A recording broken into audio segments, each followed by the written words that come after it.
Realmente para mí es un honor poder estar en este homenaje a mi gran amiga Luz Livia Cala y reconocerla como una gran maestra de la neumología pediátrica, una compañera excelente, una profesora excelsa. Así que, de nuevo, gracias. Vamos a hablar de tuberculosis latente y yo le he agregado al título un término que es un reto desatendido porque a pesar de que es un problema muy grave y muy creciente el de la tuberculosis latente, casi todo el mundo tenemos problemas en su atención. Quisiera recordar muy brevemente que el Mycobacterium tuberculosis es uno de los 10 más frecuentes patógenos respiratorios en la edad pediátrica y es el mayor causante de muertes por un solo agente microbiano a nivel mundial. Causa el 25% de las muertes prevenibles. Solo se detecta el 60% de los casos de adultos, pero en los niños solamente el 35%. Y hay más de 10 millones de huérfanos por muerte debido a tuberculosis. La mayoría de muertes son evitables. Y no olvidemos, por favor, que la tuberculosis es una enfermedad prevenible, tratable y curable totalmente. Algunos datos muy rápidos es simplemente para recordar que de acuerdo con lo que nos informa la Organización Mundial de la Salud, hay aproximadamente 1.200.000 de niños afectados, de los cuales fallecen aproximadamente 255.000 por año, es decir, 700 por día, el 90% sin tratamiento y la mayoría de estas muertes suceden en menores de 2 años. Pensemos que de toda la población mundial, que somos alrededor de 8.000 millones de personas, estamos infectados alrededor de 2.000 o 3.000 millones, se infectan cada año 100 millones, aproximadamente se infectan niños 7.5 millones por año, de las personas que viven con VIH, 6 millones, y entre los niños menores de 5 años y los adolescentes, grupo que es muy vulnerable, son contactos 20 millones. Pero también hay un dato que quiero recalcar, es que aproximadamente hay 4 millones de bacilíferos que son realmente la fuente de la infección y la dispersión de esta infección. ¿Cómo es la situación de tuberculosis en Colombia? Ya habíamos mencionado que solo se detectan aproximadamente el 35% de los casos pediátricos estimados, que veníamos con un dato que era aproximadamente 404 en el 2019, pero debido a la pandemia este número se disminuyó en forma importante, 328, que corresponde más o menos al 23,57 de lo esperado, y estos 328 son en menores de hasta 14 años, pero sumados los muchachos, los jóvenes, adolescentes, que fueron 606, realmente suman 934 pacientes de la infancia y la adolescencia. Lejos de ser una pandemia medieval, una de cada 3 personas tiene tuberculosis latente. El 10% de este número desarrollará una tuberculosis activa. Y algo que es muy importante es que la infección sucede casi siempre en el primer año de exposición, lo que significa los niños menores de 5 años seguramente que no los hemos captado. Los niños con tuberculosis latente de grupos de alto riesgo tienen alta posibilidad de progresión a tuberculosis activa y riesgo de enfermar acumulado en 2 años hasta el 20%. Son datos que son verdaderamente muy dramáticos. Y recordemos que además del medio familiar de padres convivientes o cuidadores, que es aproximadamente el 30%, se propicia la infección en guarderías, escuelas, áreas de espera, consulta, hospitalización en niños menores de 5 años, servicios prenatales y de neonatología, desnutrición o VIH, o compartidos con adolescentes o adultos en orfanatos y refugios infantiles, datos que a veces se nos pasan un poco por alto. Y no nos olvidemos que para que se presente la infección o la enfermedad tuberculosa se requiere que haya una interacción muy importante, que es una expresión múltiple de esa interacción entre el bacilo, el genoma y los factores socioeconómicos, culturales y ambientales. Y estos datos que aunque son absolutamente conocidos por todos ustedes, me permito hacer un recorderis por su utilidad, es que la fuente de infección o exposición habitualmente son los adultos o adolescentes con lesiones pulmonares que expelen partículas infectantes a través de la tos, el habla, la risa, el canto, los estornudos o la expectoración. Que el bacilo de Koch se transmite a través de aerosoles inhalados por personas susceptibles, especialmente en espacios cerrados, que el contagio depende de la severidad, la tos, la virulencia del bacilo y si la persona contagiosa recibe tratamiento o no. No olvidemos que los niños casi siempre se infectan por exposición o contacto estrecho con un bacilífero, sea adulto o sea adolescente. Y por supuesto que todos los mamíferos y por supuesto también los humanos tenemos unos mecanismos de defensa que son extraordinarios, pero estos dependen de varios factores como la nutrición y la normalidad del aparato y el sistema respiratorio y la inmunidad. Entonces, ¿qué pasa con la persona infectada que moviliza sus defensas para contener los bacilos de Koch, pero algunos sobreviven y quedan quietos, durmientes dentro de la célula protagonista inicial muy importante que es el macrófago, el cual al no detectar el crecimiento del bacilo porque está quietico, está dormido, no envía estímulos, haciendo que él se haga invisible para el sistema inmune y en este estado de latencia no está muerto, no se transmite y no se cultiva, pero puede reactivarse después. Entonces los aerosoles juegan un papel importantísimo. Hay otras formas de transmisión en laboratorios o a través de otras secreciones, pero lo más importante son esos aerosoles que a veces logran ser envolventes como se ve en el diagrama.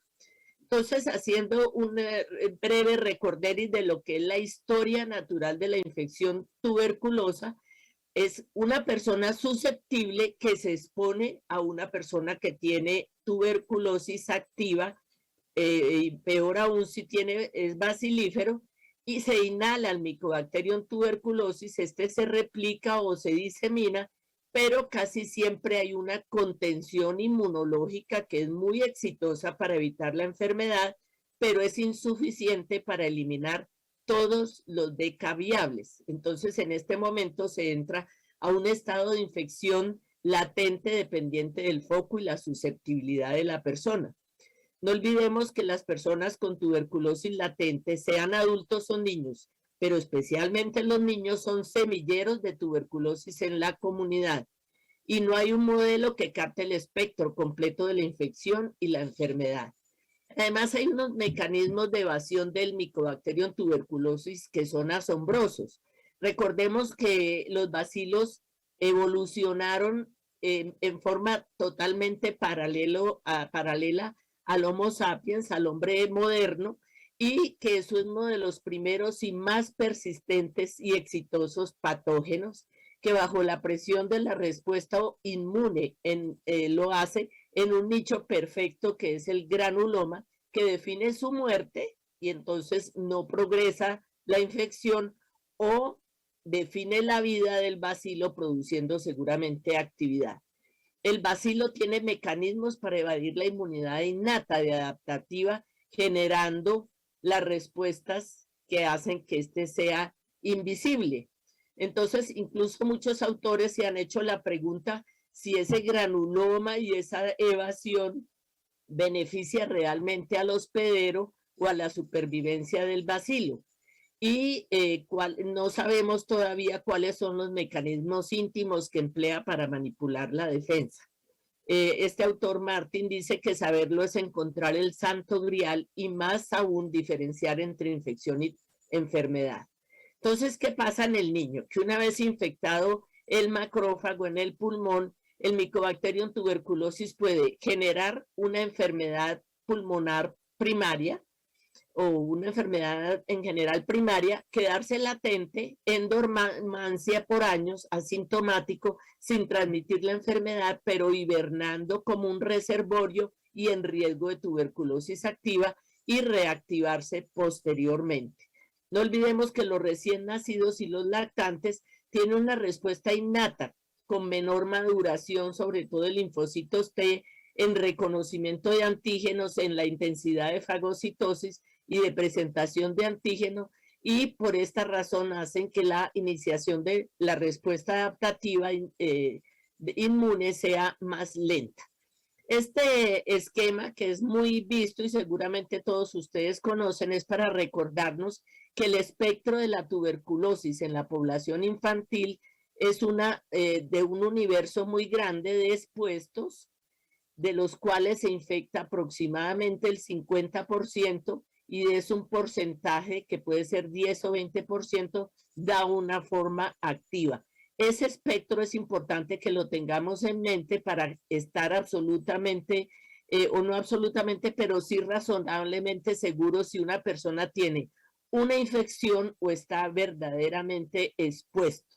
En los niños, la infección latente que puede pasar a una enfermedad activa es un continuum de difícil detección. ¿Cuáles son los riesgos generales? La población más vulnerable es aquella que tiene un alto riesgo por exposición e infección, como son las personas que tienen contacto directo con personas con tuberculosis, los residentes o procedentes de lugares de alta carga, como puede ser 45 por 100.000 de incidencia. Colombia está menos, pero de todas maneras hay unas áreas de alta incidencia.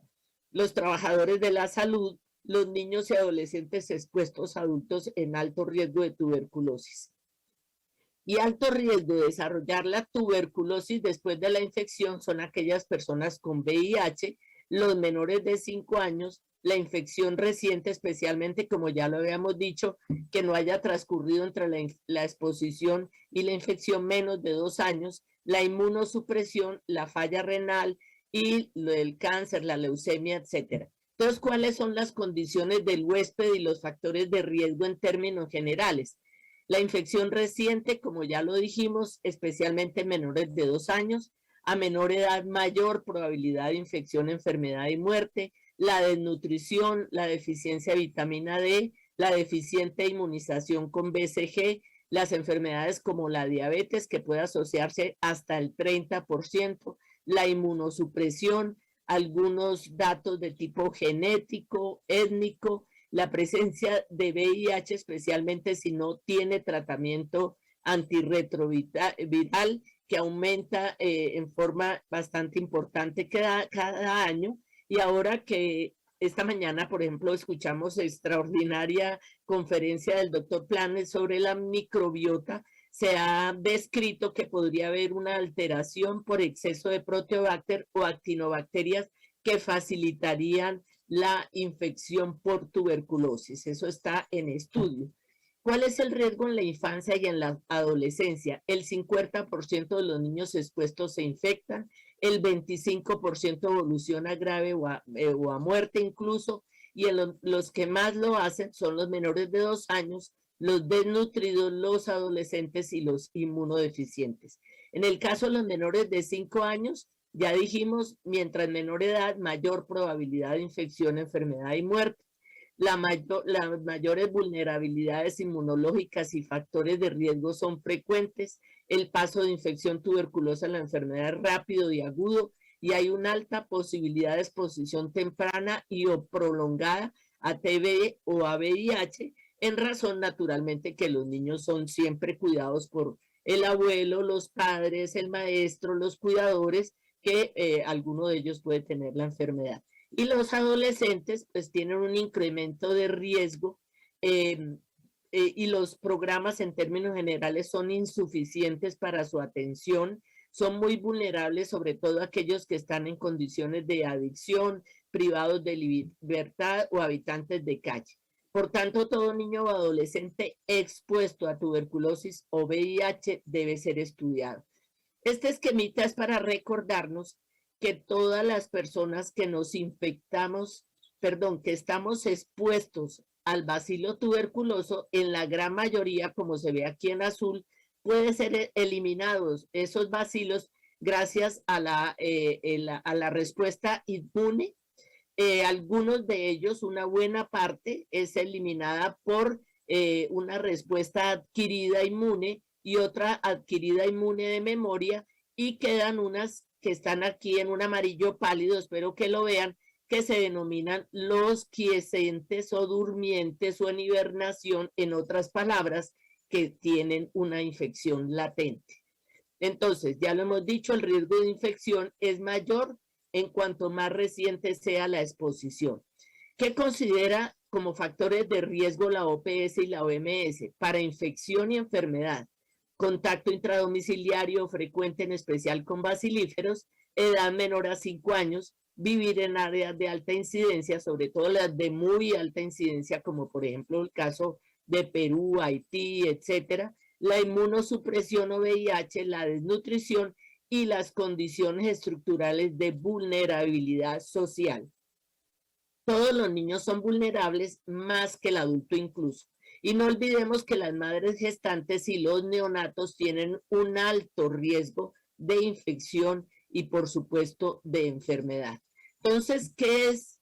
Y lo dejé así, es profeso, deliberadamente dar hasta ahora la infección, la definición de infección latente, que la gran mayoría de ustedes la saben, porque por ponernos en contexto de lo que es la situación actual de la tuberculosis. Entonces la OMS lo define como un estado de respuesta inmunológica persistente al Mycobacterium tuberculosis sin evidencia de tuberculosis activa, pero con riesgo de activarse en grupos vulnerables dependiendo de la epidemiología, los recursos y el impacto de la salud pública.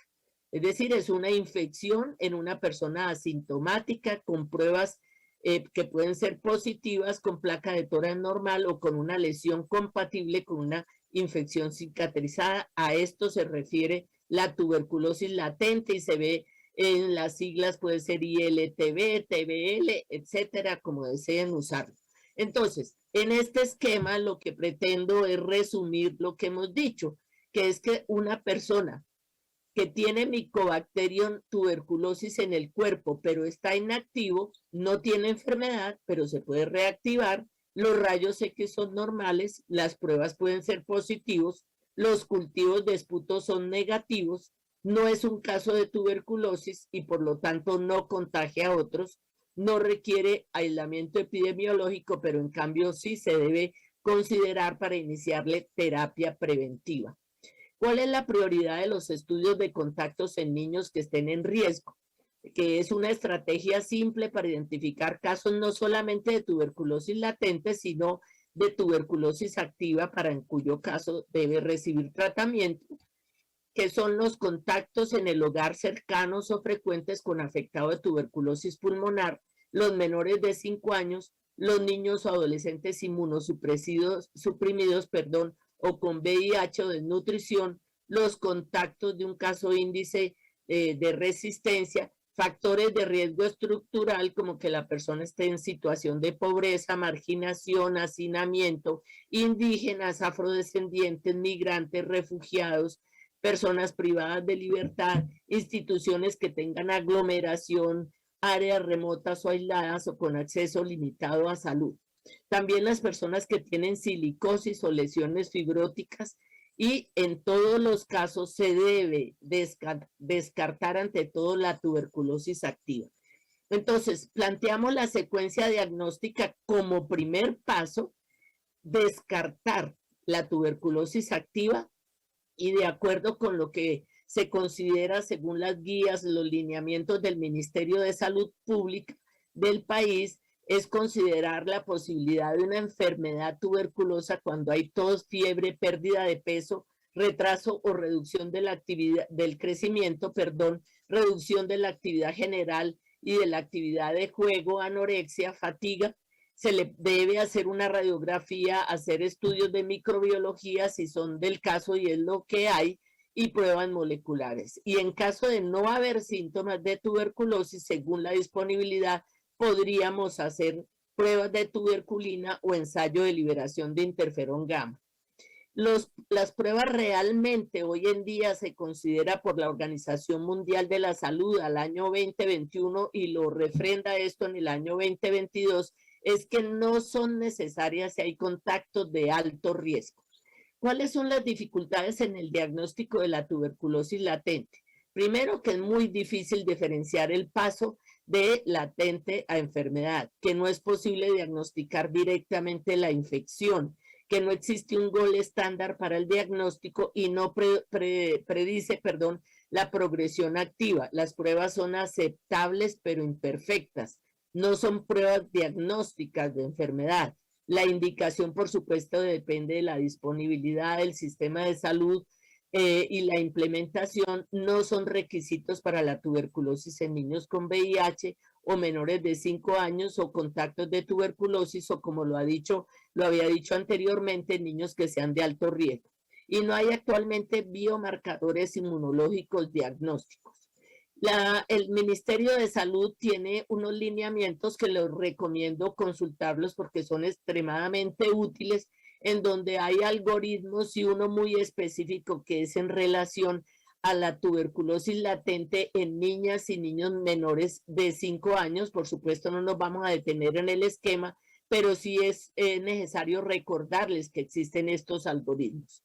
Las pruebas de apoyo para diagnóstico de tuberculosis latente, como había dicho, ambas son imperfectas, no hay gol estándar, requiere que exista inmunocompetencia por parte de la persona que va a ser estudiada, y son la prueba tuberculina y el ensayo de liberación de interferón gamma. Y por supuesto la placa de toras también puede ser de ayuda. Estas pruebas que ustedes están viendo ahí en el diagrama, la clásica de tuberculosis, la tuberculina o las IGRAS, en este cuadrito que nos trae el Core Curriculum del 2021, pues nos recuerdan que hay unas discriminaciones entre el tamaño de la PPD de la tuberculina, que es que se deben considerar positivas 5 o más milímetros en aquellos que tengan VIH, contacto reciente, cambios fibróticos en la placa de toras, trasplante de órganos, inmunosupresión o desnutrición grave. Y la Organización Mundial de la Salud también considera la conversión de PPD y la diabetes.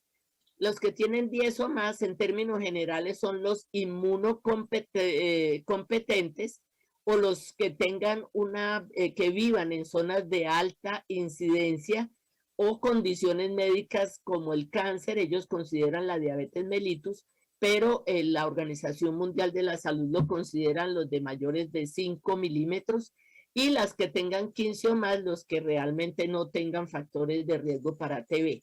Y comparando un poco entre las IGRAS y la PPD, recordemos que la IGRA mide la respuesta inmune a las proteínas del Mycobacterium tuberculosis en sangre, no causa fenómeno de refuerzo, booster. El resultado se basa en la cantidad de interferón gamma liberado, mientras que la PPD, es una prueba de hipersensibilidad retardada, pero puede tener fenómeno, se busca a veces el fenómeno de booster. El resultado se da en milímetros de duración, pero puede dar falso positivo por BCG en contraste con la IGRA, que no lo da, y requiere una técnica y una capacitación por parte del personal que lo aplica. Solamente debe hacerlo estas personas, no hay en forma improvisada ni folclórica, y debe hacer el paciente 2 visitas con resultado en 72 horas, cosa que se obvia bastante con las IGRAS, que es una sola visita, una toma de sangre, y por supuesto el resultado está en 24 a 48 horas. El problema es que las IGRAS en nuestro país ahora siguen siendo costosas y no se dispone de ellas en todas partes.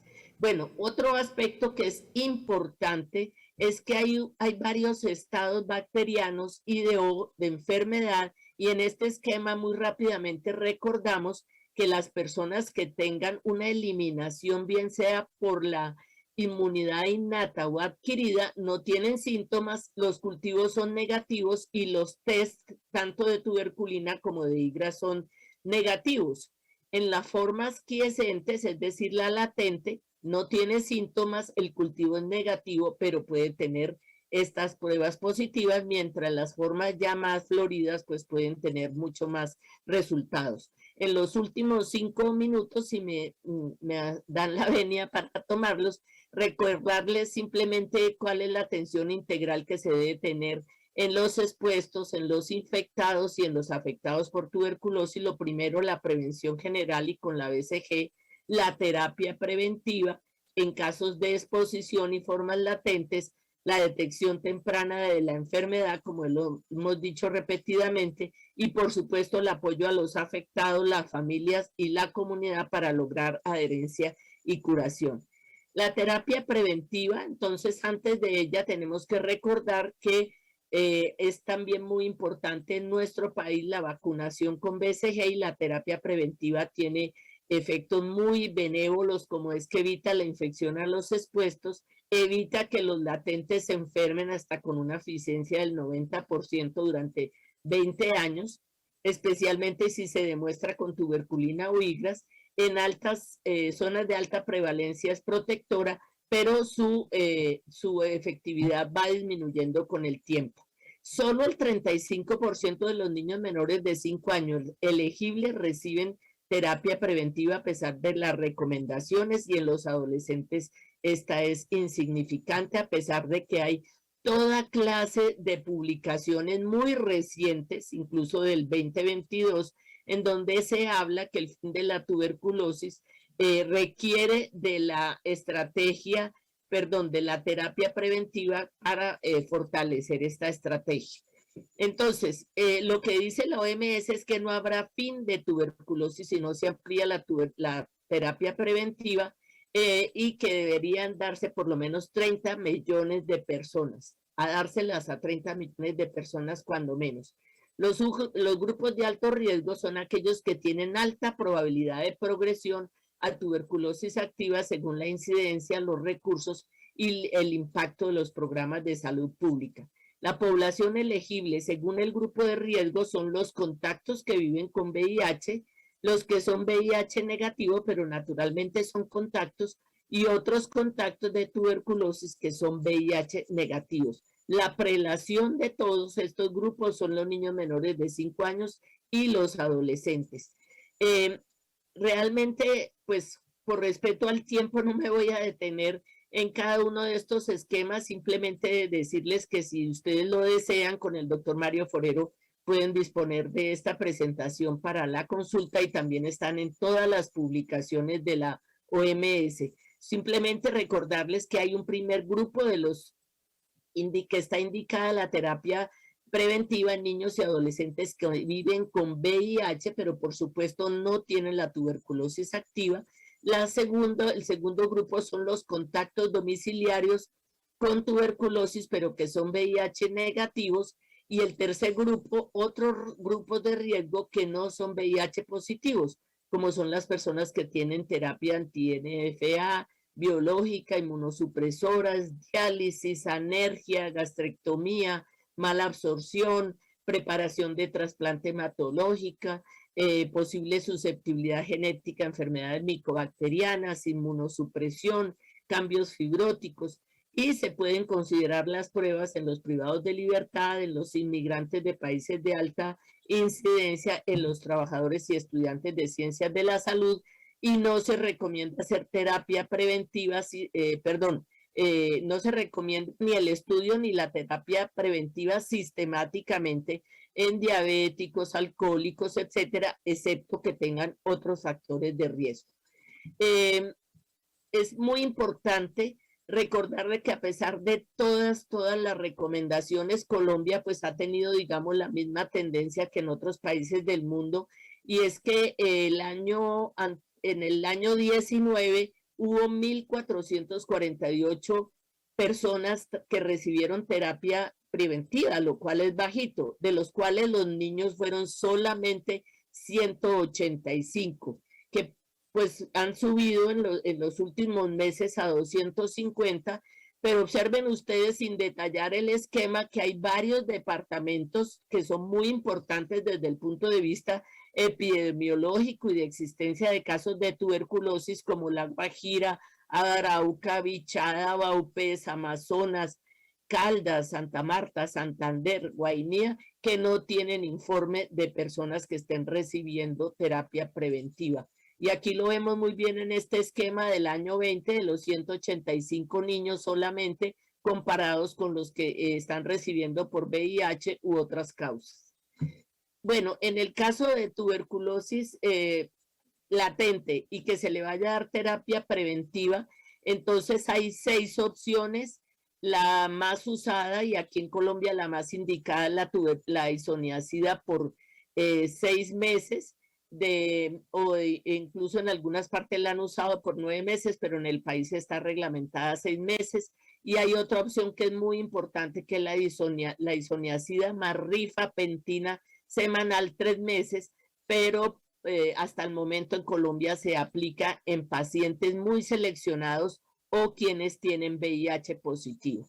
Las dosis, pues no me detengo en ellas, simplemente recordar que la gran posibilidad de una persona que teniendo una tuberculosis latente y factores de riesgo no recibe terapia respiratoria, le puede suceder lo que a este joven que se le desarrolló una tuberculosis activa. La terapia preventiva en resistencia es bastante difícil. Cada caso hay que considerarlo muy en particular. Los esquemas, pues lo que recomiendan por el momento son las fluoroquinolonas, pero hace 15 días en el Congreso Nacional de Neumología Pediátrica tuvimos la oportunidad de escuchar a una autoridad mundial como el doctor Ben Maré, que decía que cada vez se están posiblemente implementando otros esquemas que son muy efectivos y que podrían cubrir también a los niños. No nos olvidemos que el COVID ha afectado mucho la casuística y la situación de las personas que tienen tuberculosis y que requieren terapia preventiva. Hay un aumento de casos no detectados en todo el mundo. No sabemos datos completos de la infección. La COVID de por sí ya ha afectado personas que tienen mayores carencias y tanto las familias, los niños y los adolescentes están en circunstancias de mayor riesgo. Imagínense que al menos 5.2 millones de niños menores de 18 años han sufrido la muerte de un padre o un cuidador debido a COVID. Y si a eso le sumamos la problemática de tuberculosis, pues hay que estar supremamente preocupados. Inquietudes y desafíos éticos, el gran número de personas que son gran reservorio, que es un estado asintomático al cual se indica tratamiento y esto produce en algunas personas desaliento y abandono, la dificultad de la evaluación precisa del riesgo individual o si va a evolucionar a tuberculosis, la incertidumbre en las pruebas diagnósticas, la imposibilidad de prevenir todas las cepas, afecta a personas y grupos que ya son vulnerables de por sí, requiere por supuesto garantizar la equidad, los derechos humanos y la no estigmatización. Hay retos y tareas como disminuir la brecha entre las políticas, que son todas muy importantes, muy bien escritas, pero que a veces ponerlas en práctica son diferentes. También tenemos que vencer la reticencia que tienen los padres, la reticencia que pueden tener los padres en dar un tratamiento, así sea con un solo medicamento en un niño sano, y recordar pues que hay que incrementar el estudio sistemático de estudios y de aplicar la bioseguridad, lograr la adherencia y finalización de terapias preventivas, evitar los riesgos, disponer las pruebas de diagnóstico ideal que ojalá discriminaran tuberculosis latente de la activa, atender las necesidades de los adolescentes y por supuesto garantizar la atención integral a los pacientes y a la familia. ¿Cuál será el futuro? Que esperemos sea muy pronto, es comprender totalmente la respuesta inmune innata, adaptativa y la patogenia frente a la infección, desarrollar biomarcadores y pruebas de diagnóstico efectivas, definir los beneficios de terapias preventivas en otros riesgos, contar con nuevos medicamentos, ojalá con regímenes más cortos, con menos efectos adversos y seguros, sobre todo en resistencia. Siempre nos hemos preguntado la vitamina D, la aplicabilidad que tendría y el desarrollo de una vacuna y que fuera más eficaz. Y finalizando, pues naturalmente no olvidemos que la tuberculosis es una pandemia global y que los niños de hoy deberían tener la esperanza de que un día vivirán en un mundo donde nadie se enferme de tuberculosis. Los niños merecen algo mejor.